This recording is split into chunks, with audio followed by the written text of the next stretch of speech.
So CSS unit series, practical use of absolute length units in layouts. So this is day 16. Hello coding enthusiast, Krishna Sharma here from Kredict, and welcome to the day 16 of our CSS unit series. Today we are exploring the practical application of absolute length units in our layouts. Subscribe if you are ready to see how this fixed unit can elevate your design precision. So first we will see recap from day 15. Yesterday we have delved into the world of absolute length units, understanding pixels, inches and centimeters. If you missed it, catch up for a solid foundation in today's content. So first we will applying absolute units in our layout. So here we have HTML structure. Let's copy this and make a HTML file for this.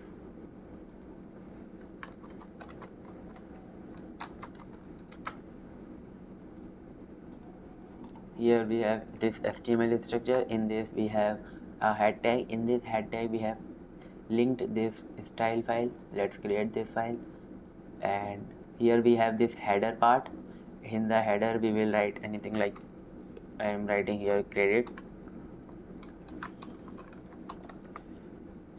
and in the article we can write anything like we can write lorem 100. So you can see here we have some text, and here we have this print style. Here we can write anything like lorem 10, and here we have some content. In this we have this main tag with class article, and here we have this tag with class print styles.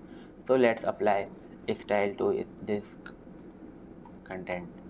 So here we have this style for header, for article and for print style.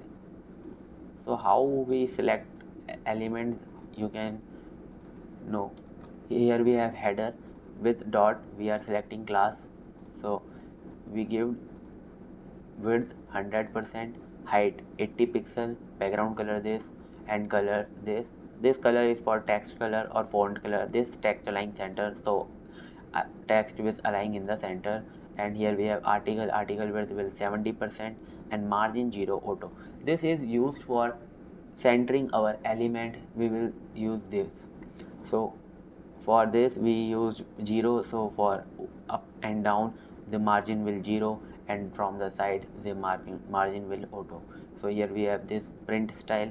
So we give 8.5 inches width and margin 1 inches, and background color is white, padding 20 pixel from all the sides. So let's see this how this is looking.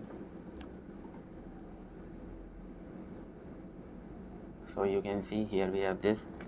So let's resize this. You can see here we have this section. So this section first we can see from the inspect. Here we have this section. This section is header, and next we have this is our class article, and here we have this is our class print style. You can see. So for resizing this, the sizing are not changing, you can see. So I hope you are getting this. Let's move to next. So here we have real world example of magazine style layout. Imagine you are designing an online magazine absolute unit, ensuring a consistent and visually appealing layout, much like a print magazine. So here we have real world example for magazine layout. Let's copy this and paste our HTML file.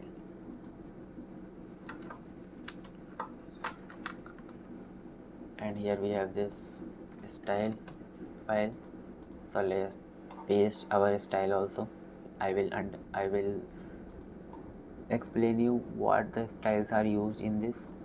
So here we have two classes. So you can see here we have two.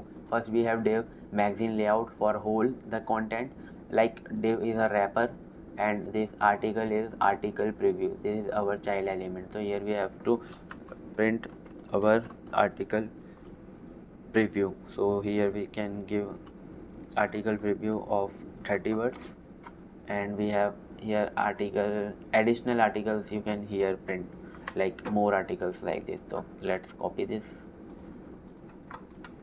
and paste. Like we have 4 magazines, so we have paste them.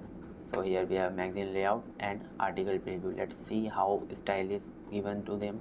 Magazine layout, here we have max width is 80%, so max width will be 800 pixel, and margin is 0 and auto. I hope you are getting this. And we are here we have article preview.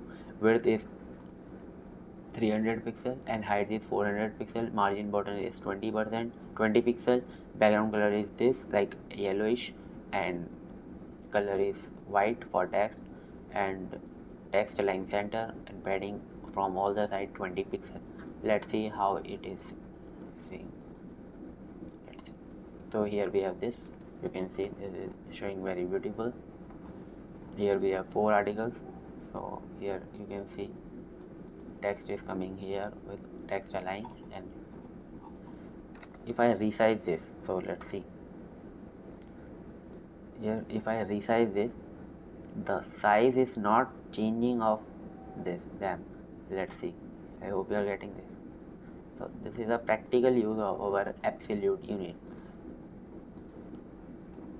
So if you are ready to apply absolute length units in your layout, hit like and share your experience in the comments. Subscribe for more daily coding adventure. Tomorrow we will shift our focus to relative length unit. Stay tuned. Thanks for joining me on day 16. I am Krishna Sharma from Kredict signing off. Let's continue refining our design with absolute length units.